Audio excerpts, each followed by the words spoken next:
Welcome to Pulp Mythos. I'm Brian here with Larry and Spencer, and we're going to be discussing episode number 6 of The Stand, titled The Vigil. If you've not hit the sub button, please do so. Hit the up vote and leave a comment.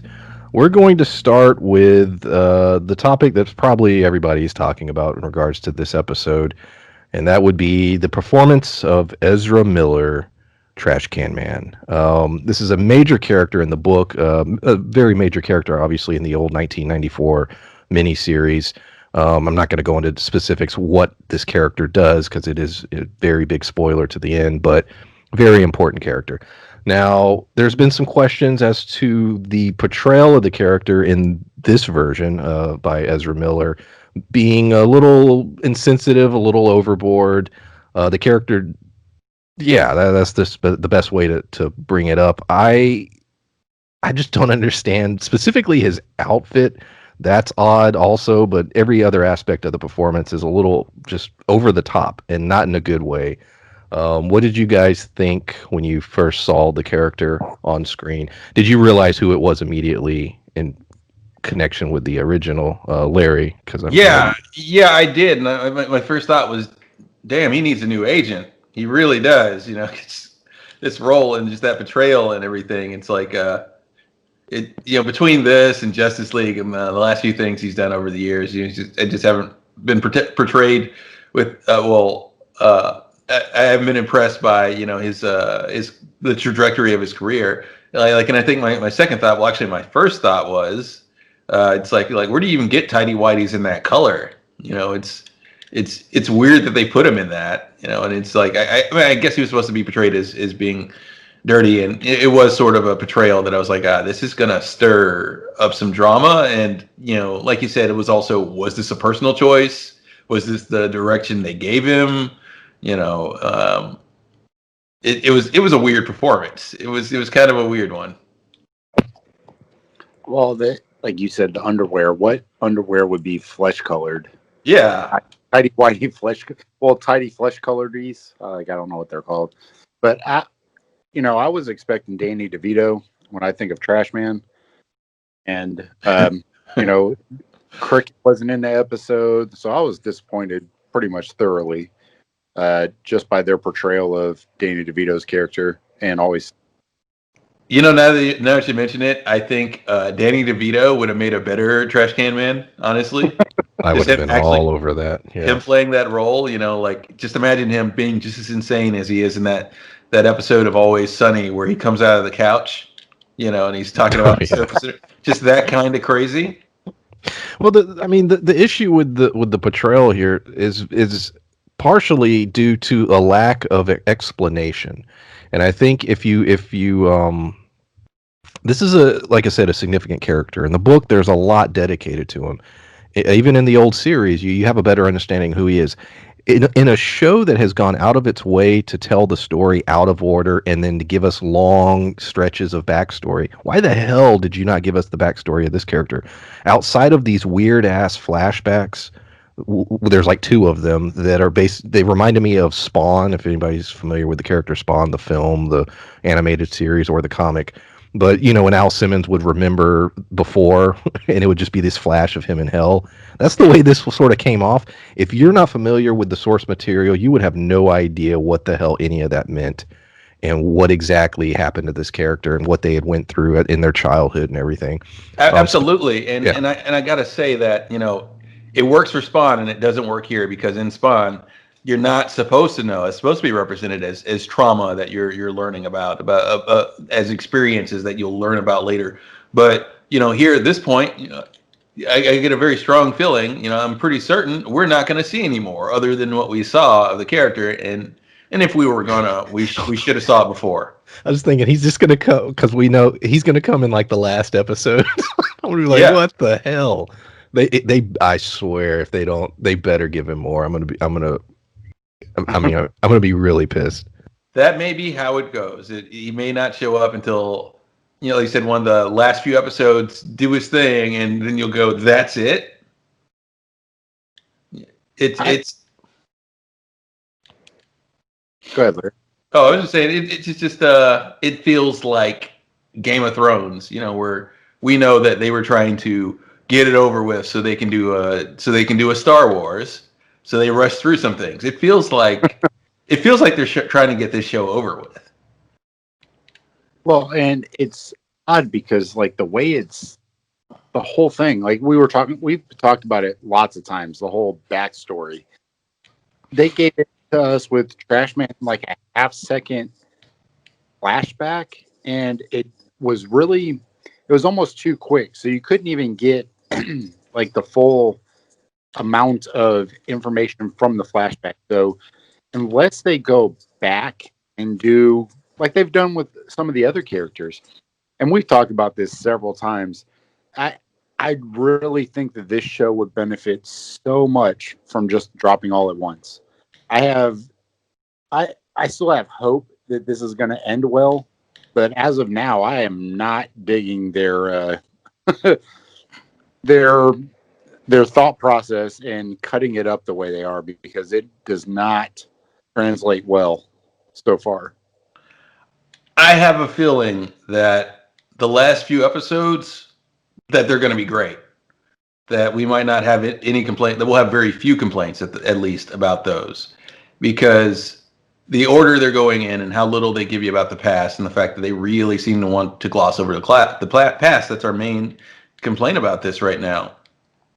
So I feel like when they get those last episodes, we'll look back and we'll think to ourselves like, man, that ended really well. It's like, how come the rest of the show wasn't like this? How come it wasn't at this pace? Especially since they're giving us this extra bit at the end. We know they're giving us a little bit more, that there's, more that Stephen King wanted to write, and that we're going to see this in the show, but it just really feels like they're trying to skip ahead to that, in which case it's like, I don't know. I don't really see another format they could have done this in, but, it's ruining the television format that they put it into by just glossing over everyone's backstory and not really giving you time to care about these characters. I want to go into a thing that I loved about the episode and that I've loved about this show. And it's funny to me. In the original, Stu is sort of arguably somewhat the lead. In this, it's fucking Harold. Like, yeah, he's the bad guy, but the whoever's the showrunner is, he clearly loves this character. I said it last week, and I'm going to go more into it this week because to me, he has the best scenes. He has the most development. He has yes, he's a despicable character, but it's told well. And this episode, you had several scenes with him. I like the scene where he goes to Nadine and reveals that he knows more than she does. And then he starts questioning how much Randall Flagg is sharing between the two. He's showing that he's actually thinking about some stuff. You have the scene in which he's, lays out his plan. And then you have one of the best scenes, I think, so far of him and Franny in the basement. She finds his secret lair and they have the little back and forth, and he's sort of explaining his point of view on things and why he does what he does, or is going to do what he's going to do. And then finally he succeeds. He detonates the bomb, and Nick's dead, but I don't know. Well, that was a bit different than it was originally done, so I'm curious to see what all takes place after that scene. But to me, his story has been the best told. So much so, I know where his story ends, and I sort of don't want it to now. I'm curious to how that's going to play out. But what do you guys think about Harold and all the scenes that he's in, and how great actor? I don't know him from any. Did y'all know him from anything else? Not really. I've looked him up, and like he looks familiar, but I didn't scroll through his IMDb, so I didn't see if he was in anything else really. But like you said, Brian, that actor has done a great job, and I don't know if it's necessarily 100% because it's written that way or what, but he does steal almost every scene that he's in, and it's so well done that I'm almost convinced that it's not just the acting, but like you said, the writer is just in love with his character, and it shows. In fact, they all do a good job. It's with the exception of Ezra Miller and whoever's playing Lloyd. And it's Yeah. it's not really. It may not even be his fault. It's just like the character as he is now is just kind of bad. He's not a character you want to follow really. But yeah, it is interesting that it's from his perspective, and like you said, I know how Harold's story goes, and I kind of want to see that expanded. And maybe in this version, maybe that's what we're getting.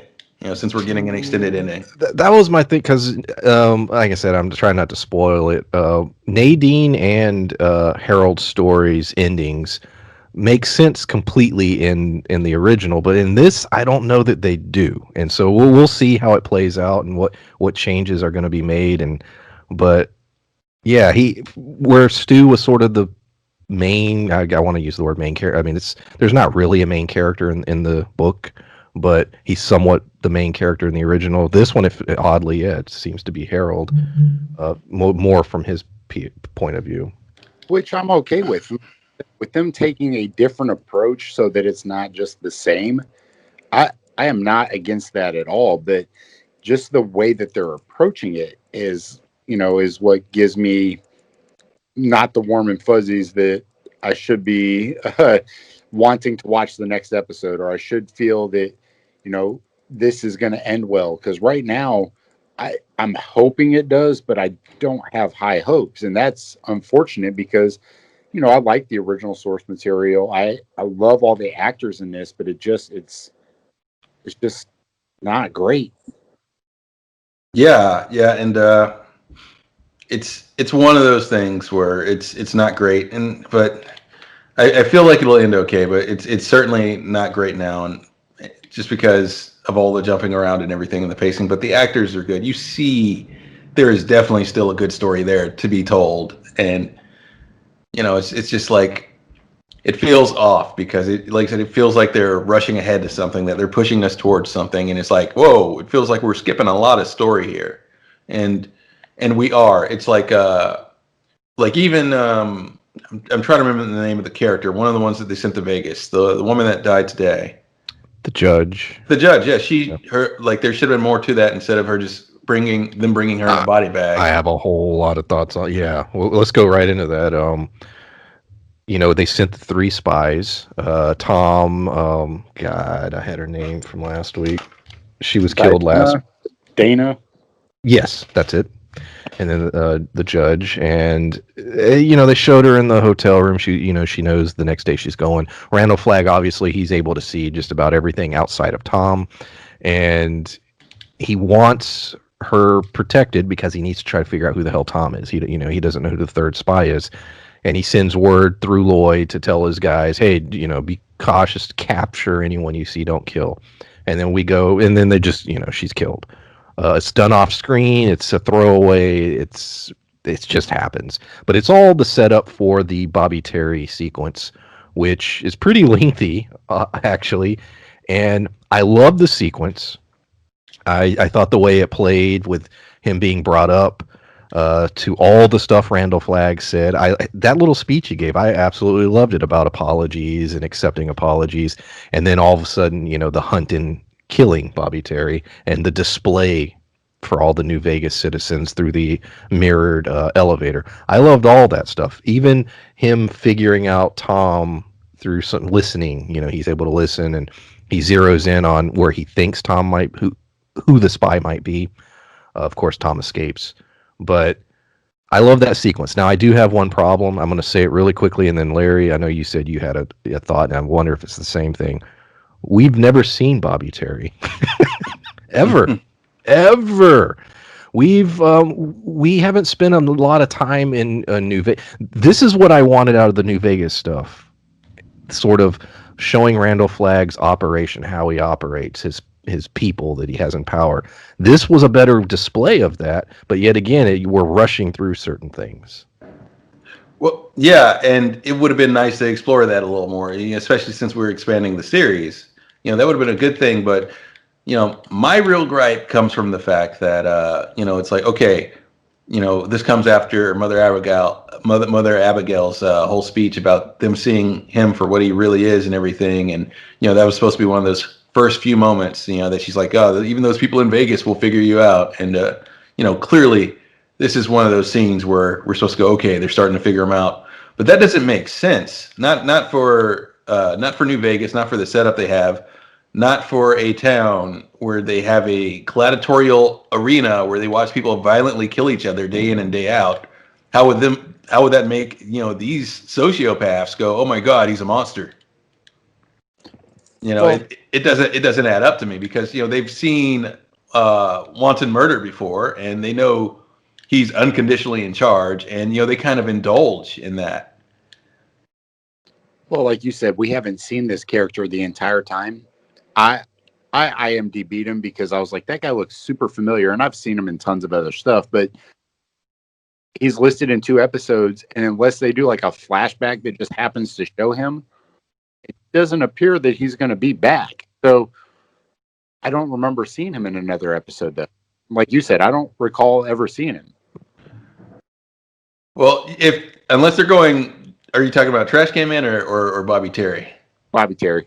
No, you'll never see him again. Yeah, That's what I'm saying. Is that they make him out to be this somewhat pivotal, important character, and he's listed in 2 episodes on IMDb, but clearly he ain't coming back.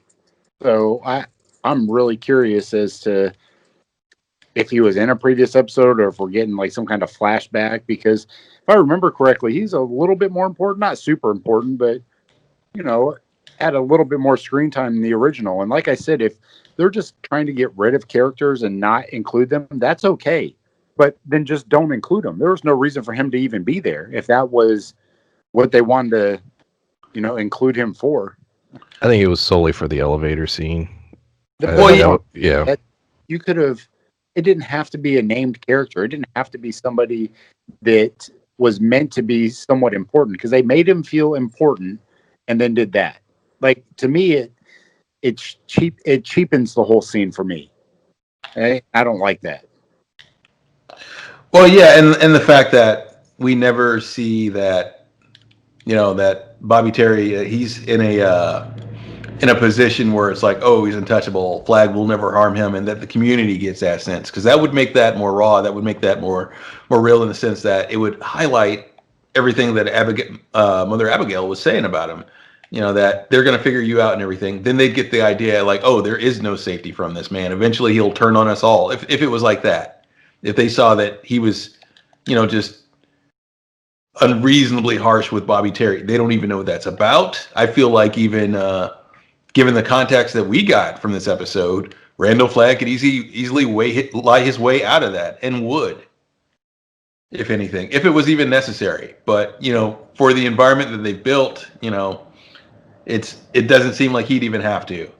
It seems more like they'd be like, so he killed Bobby Terry, so what?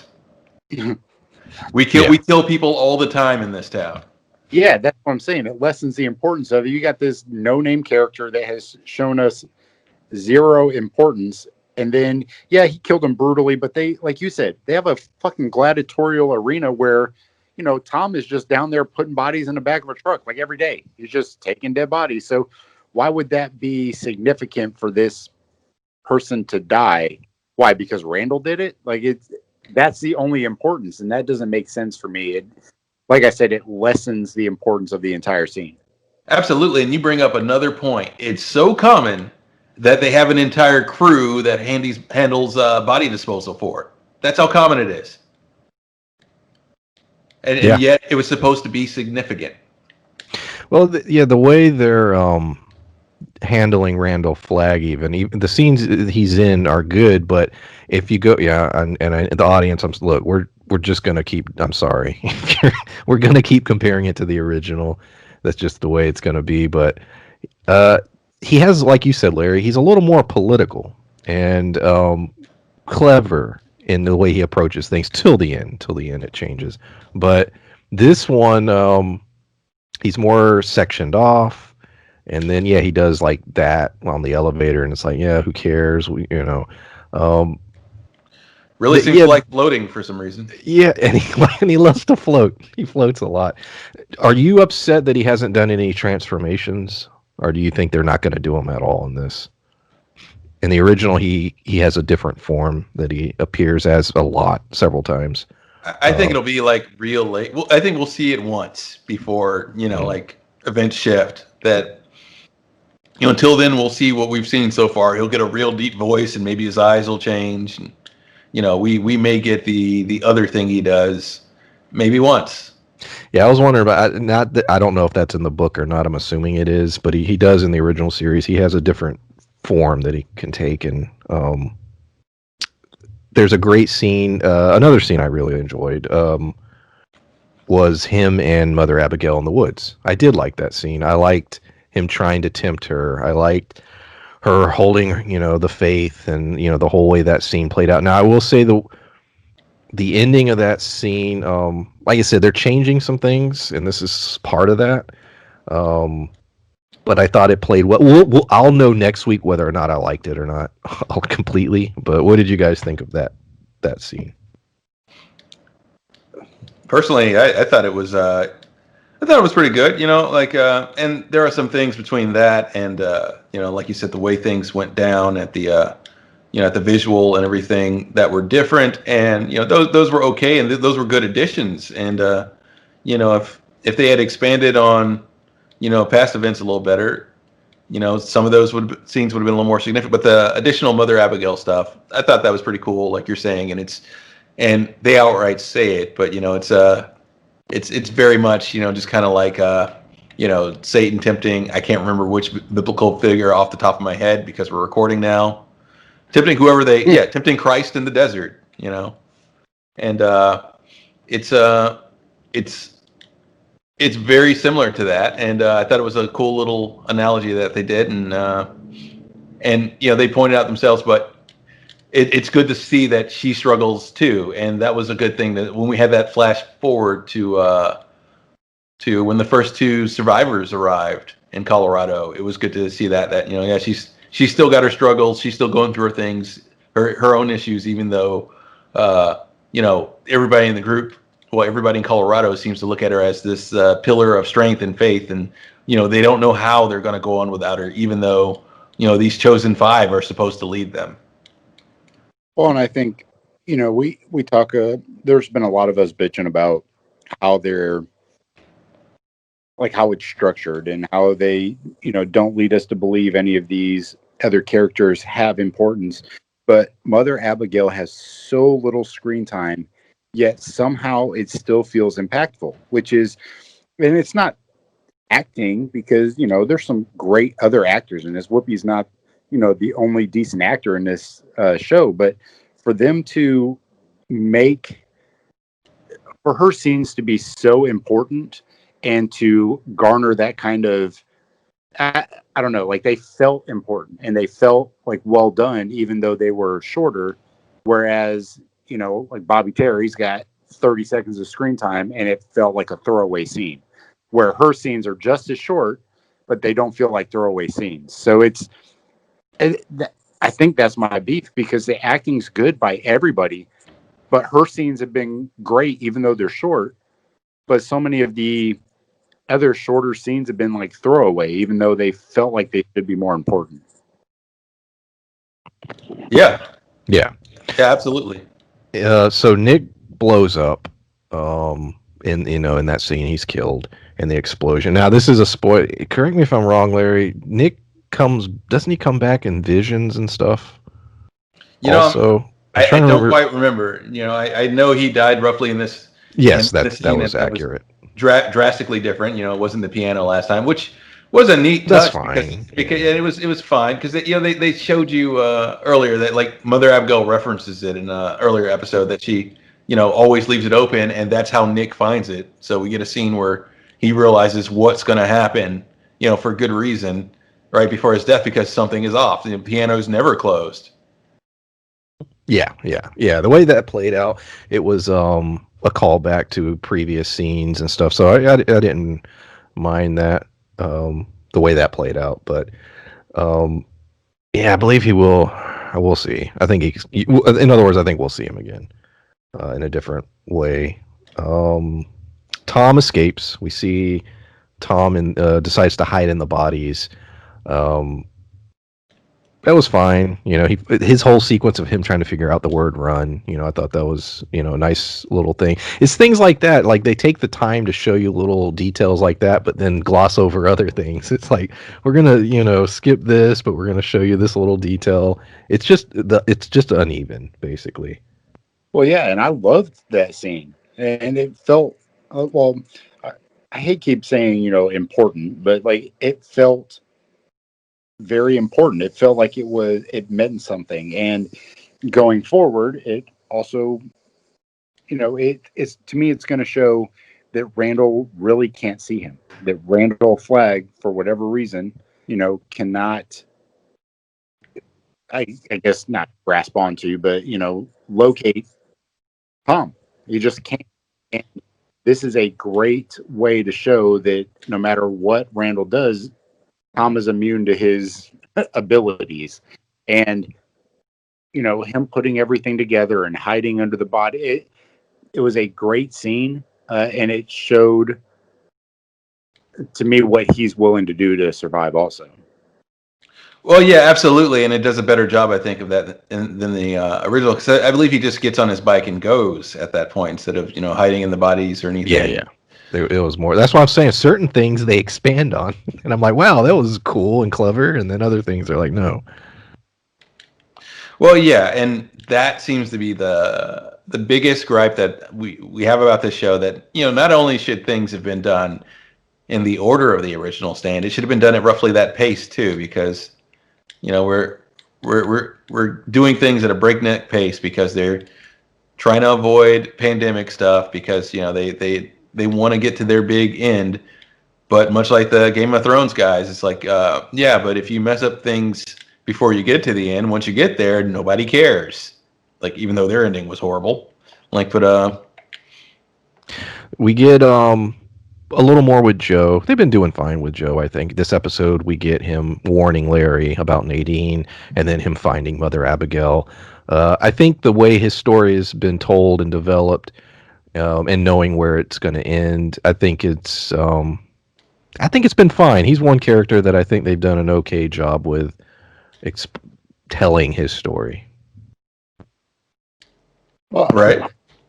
yeah, and well, like Larry just said, it's one of those things where when you take the time to invest in the character, it strengthens that character and it strengthens the bonds with other characters. It also creates more importance. Like when we're talking about Nick, they did a great job, forging that character. Even though initially we had no idea who he was. Well, I mean, some of us do because we watched older stuff, but like you don't really know what impact he's going to have on the story. So they focused just enough on him to kind of give him a story and have that attachment. But like Larry mentioned with the Game of Thrones, if the journey sucks and the ending's really good and really strong, you're going to be okay with the journey because now it explains how it ends. But play that the opposite. If the journey's great but the ending's garbage, then it lessens the greatness of this series as a whole. So I'm really hoping that by the end of this, these characters that they've invested some time in and built our relationships with, that it stays important and just isn't thrown away. Well, yeah, and even then, I feel like with all that said, I don't know how well this plays for anyone who is too young to have seen the original, or maybe just hasn't seen the original or read the book. Like to us, we might look at that end and go, okay, yeah, that was actually a pretty good end. That was better than the original ending. But to someone who isn't familiar with the property at all, they may not like it at all. They may not have an attachment. Well, they may not have as much of an attachment to these characters. So it may still come off as the sort of thing where they're like, okay, that was pretty good ending, I guess, but I really don't feel anything for these characters, and everything leading up to it was a little all over the place. Yeah. Well, you said ahead. now, like we have an investment and have some kind of history with it, but the people who don't have a history with it, are they going to enjoy the ending or enjoy it, or are they just going to be like, it was all right? Yeah, and that's a big concern. I'm pretty sure, and I'm only based, this is a small opinion. I know some people who've been started this show and stopped.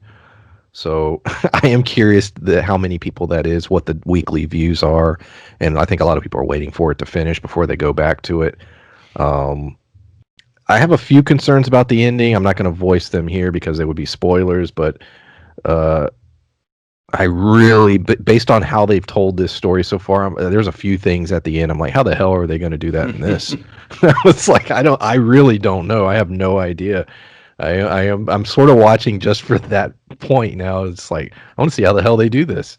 Well, yeah, But because we're past the halfway mark, and oh, and I'm curious since, like you said, things are going to have to be drastically different in some ways. So they're gonna. Well, what's frustrating is there's a couple plot lines they're gonna have to speed through really, really damn quick, and certain particular character. Nadine is a specific character. Like to get where she goes, I'm like, they're gonna have to speed through that story. Well, they spent so much time. I mean, they've just basically tied so far from what they've shown. They just tied her storyline into Harold's, which is not the case. Like her storyline is very important outside of Harold's storyline. So for them to do it the way they are now, like I said, I haven't hated it, but there's still some hopes that they go a little bit more in depth with it. Well, the way they played her, no, like I said, knowing where her story goes, I don't see how that works. And we'll talk off air because I don't want to spoil it here. But so, all right, where are we? or we could put it in like the last 10 minutes or so. I think we're about in the last 10 minutes. I don't have a whole lot more to say. Let me see here. Yeah, I'm pretty much through my notes. Yeah. What else any other topics on this episode? Oh, we could talk about that, because we let's talk about that to some degree. I mean, even if you want to dance around it a little, like just the fact that her and Harold's ending, like it would be odd for it to be what it was in the previous show, at least to me. Let's just say major spoilers. Both of those characters, their story ends abruptly. Well, of their choosing. I'll say that. Yeah, and it's for different reasons in different ways. For different reasons, correct, and both in different ways. I was saying in different places and times, and absolutely, yes, absolutely. But the issue with that is, it's like, well, as much as we built up Harold, his end comes a little sooner, so I couldn't see that happening. And it doesn't make sense at all. Not for this. Not for the way they've been doing this. No, I really don't know. And now, like I said, I don't know how it does it in the book. Maybe this is closer to the book, and maybe it doesn't happen the same way that it did in the original miniseries. I honestly don't know. From what I hear, it's about that abrupt in the book. Okay. But my thing is, maybe that happens, and maybe it fails. Maybe it fails, which would be an interesting angle, especially since they're going past the original series. And so, if that betrayal happens, if they fail to get rid of him, and if Harold just kind of splits off and does his own thing, like where does that lead him? In fact, that could lead him to a place where he's a factor in the events after we're done with the main issues in the series. After the main conflict is over, he could be the real issue towards the end. That could be the expanded ending that King was going for. It's like, no, Harold survived, and here's what happens. And the only reason that I would absolutely agree with you here is because they've focused so much on Harold. I don't know what the show would be without him. The original Harold, I would disagree with myself, but this Harold, there has to be more. In other words, he should be gone very soon, based on the way the story goes, and I don't see how the story continues without him. The way they've been telling it, that's sort of where I'm at with that. Yeah, they did it with The Shining, like when they remade The Shining with the dude from Wings. Yes, that's true. Yeah, But the whole ending was different. So this may be a similar storyline, like you were saying. Harold may have a different demise, or he may not die at all. Like there's a lot of things that could be different. So that's why I'm hoping all of this, where it's kind of jumping around a little bit, that perhaps by the end of it, we may not be mad about it. It just changed it a little bit. But with the way they're going right now, them lessening the importance of certain characters and taking it the way that they are is not something that I've been on board with as of right now. But that's what, I mean, we've been saying it from the beginning. The end might make that complaint completely different. So I don't know. Yeah. I didn't give a shit about Harold in the original at No. all. He was just sort of this, yeah, he did what he did. I'm like, yeah, whatever. He was this little side character who was an asshole and, did bad things. And then he was gone. It's like, whatever. Like I said, the show's, it's focused more on some other characters, Stu in particular. Where this one, it's like, no, Harold's like the lead. And so that's, I'm like, well, Harold does not factor into the end. So how are you going to do that unless you change it? So I don't know. Yeah, and it just really seems like he should be, this version of Harold may be included in the ending in some way. You can always explain it as a like he did with that Dark Tower film, where this is just one of the other loops in reality and multiverse, blah blah blah. Or he could, like you mentioned with God, I'm trying to remember his name. One Eye has the eye patch and everything. Nick, yeah, like Nick. Harold could be very heavily featured in visions, particularly Franny's visions. Trying to discourage her from going on. Opposite purposes as from Nick. Just sort of playing devil's advocate. Yeah. That's a possibility. Yeah, definitely. At this point, yeah, I don't know. There's another instance we're in spoiling the original to some degree. There's some crucifixion stuff at the end. It's more of being tied up, but they're doing full blown crucifixions in this. And I was thinking about it when because they mentioned the crucifixions like almost every episode, and I was like, man, that shit's gonna be brutal because I bet they're going to do it. At the end of this, I am curious about that. How are they going to do that? We'll see. So yeah, like I said, I keep thinking about the ending, and I'm like, well, how the fuck are they going to do it in this? And that was another thought I had. But What's funny is there's someone who thinks that you spoiled a big thing for him, because I'm assuming a lot of people are assuming that Harold gets crucified and you just spoil it. Yeah, Harold, yeah, exactly. Harold's not important in the end at all. Right? Yeah, but Or it could be. Harold has filled his role. I'll say that much. As far as the story, but there you go. Anything else about The Stand episode 6? Well, I just want to say if the ending blows the rest of it out of the water, especially in the way I feel it could potentially, it's going to be kind of heartbreaking that the rest of the show is what it is, because it's not like, it's not like, at least not to anybody who's never seen The Stand before, I can recommend this to them. I still feel I'd have to say, go back and watch the old series and then maybe check this out.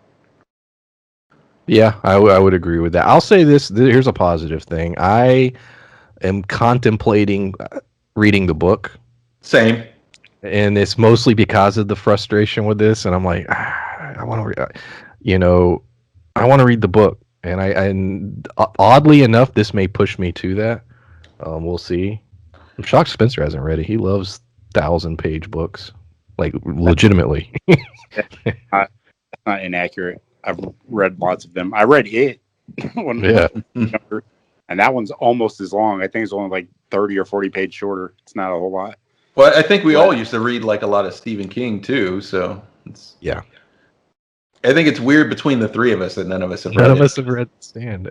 That's true. Especially, like we, grew up on the old miniseries. I guess it was always intimidating at that point, the size of it.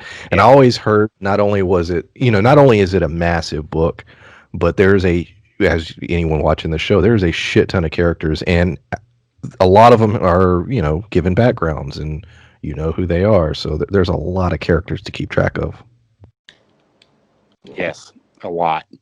And well, just similarly to Game of Thrones, where you have so many characters, but the way that they kind of do that series, where they do it, like different points of view and stuff. It makes it a little bit easier because it kind of breaks the characters up into like groups, so it makes it easier to kind of keep track of them. Whereas this, I don't think it's done that way. That's not Stephen King's style of writing, so I think it's just a shit ton of characters, and you just hopefully keep track of them.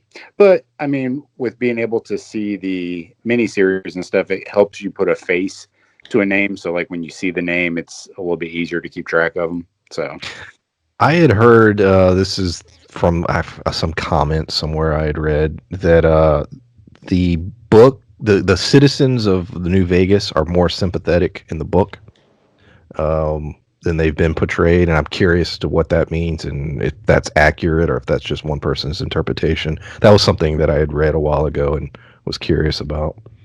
And that's likely the problem here, that a lot of people are saying, because a lot of the other reviews and things say that the issue with New Vegas is that everyone there is cartoonishly evil, and and it kind of goes in line with what we were saying, that no one that evil would bat an eye at Randall Flagg killing a guy, even though it seems to be implied that he bit out his throat. It's like, you guys have an arena where you kill people regularly, Yeah. So all right. Any other thoughts on episode 6 of The Stand? no, it's time for me to eat. I'm hungry. Yeah, I think I've said all I can say. All right. So yeah, we'll be doing another. There's what, 9 of these? There's not 10, is there? I believe it was. I think it was an odd number. I don't know. There's 9 or 10, so we only got not many more episodes left. But yeah, tune in next week for another one of these reviews. Thanks for listening. Bye. Bye.